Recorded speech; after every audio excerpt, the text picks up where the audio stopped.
આગળ વાત કરીએ તો સાવરકુંડલામાં 3 અગ્રણીઓ પર હુમલાની ઘટના સામે આવી હતી। લોહાણા મહાજનના પ્રમુખ સહિત 3 આગેવાનો પર હુમલો થયો હતો।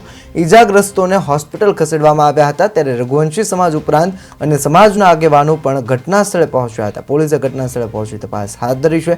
વાત કરીએ સાવરકુંડલા શહેરમાં લોહાણા મહાજનના પ્રમુખ સહિત 3 અગ્રણીઓ પર હુમલો થતા ઈજાગ્રસ્તોને હોસ્પિટલ ખસેડવામાં આવ્યા હતા। બનાવની સાવરકુંડલામાં 3 અગ્રણીઓ પર હુમલાની જાણ થતા પોલીસે ઘટના સ્થળે પહોંચીને તપાસ હાથ ધરી છે।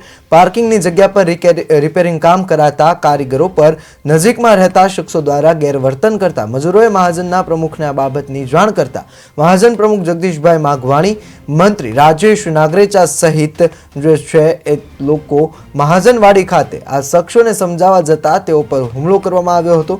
રઘુવંશી સમાજના આગેવાનો પર હુમલો થયાની જાણ થતા શહેરમાં મોટી સંખ્યામાં રઘુવંશી સમાજ ઉપરાંત અન્ય સમાજના આગેવાનો ઘટના સ્થળે દોડી આવ્યા હતા।